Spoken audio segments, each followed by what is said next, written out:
Hello guys! Ang recipe natin today is one of my favorite dishes, ang sinigang na baboy with Gabi.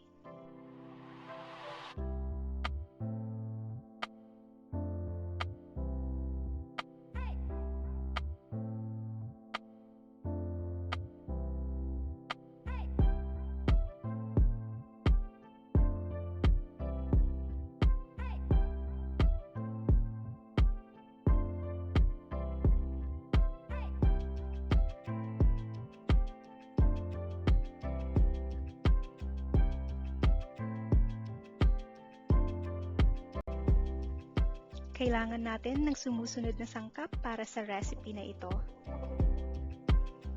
Pork or baboy, gagamit ako ng belly part which is about 1.75 pounds.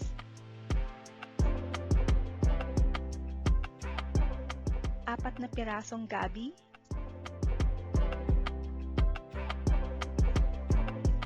Sitaw or string beans, about 12 pieces.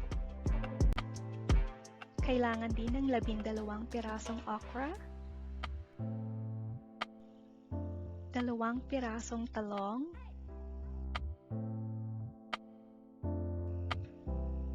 1 bungkos ng kangkong, gagamit din ako ng 3 pirasong siling pansigang,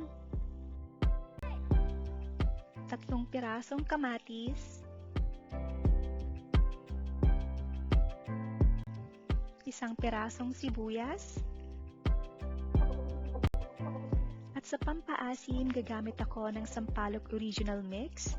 Hindi ko naubos yung buong pakete guys kasi the one that I bought can make 2 liters of soup and I only used 1.5 liters of water in this recipe.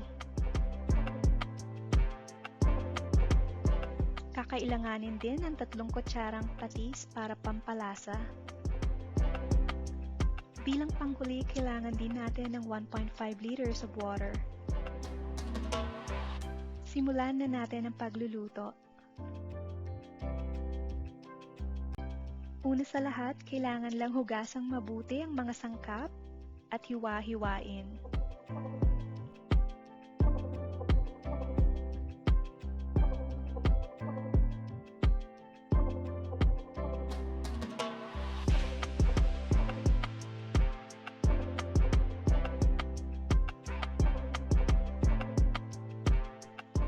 Pagkatapos ay pakuluan ng tubig at ilagay ang kamatis at sibuyas.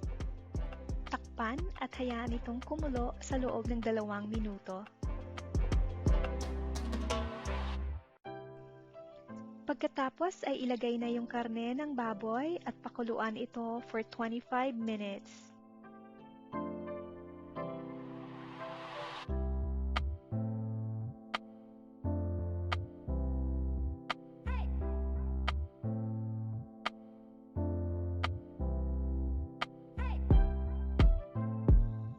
Pwede nang ilagay yung gabi at hayaan itong maluto for another 25 minutes.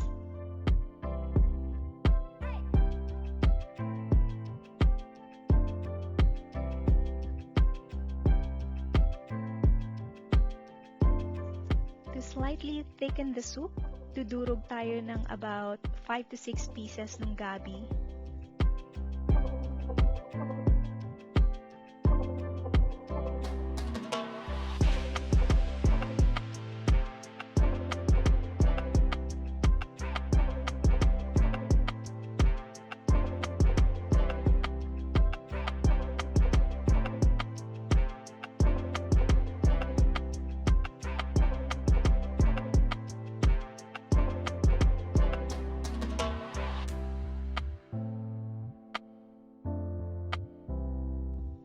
Pagkatapos ay pwede nang ilagay ang pampaasim at ang patis.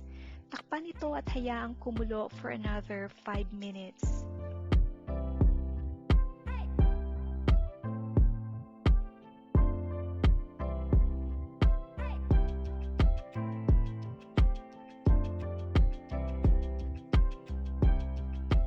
Pwede nang ilagay ang sitaw, ang okra at ang siling haba at hayaan lang maluto for 7 minutes.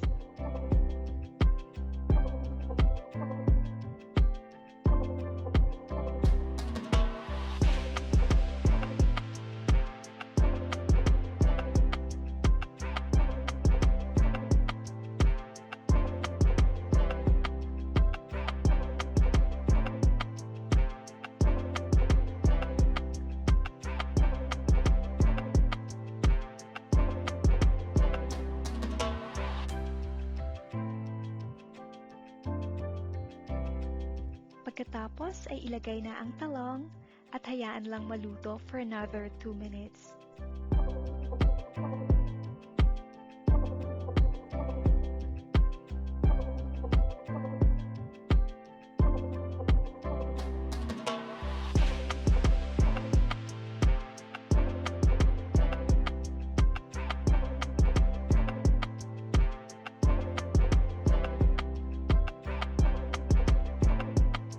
Bilang panghuli, ilagay yung dahon ng kangkong.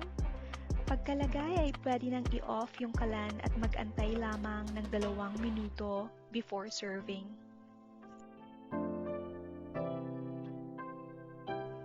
Ilipat na sa inyong serving bowl at sana magustuhan nyo guys itong recipe na ito. Happy eating and see you in my next video.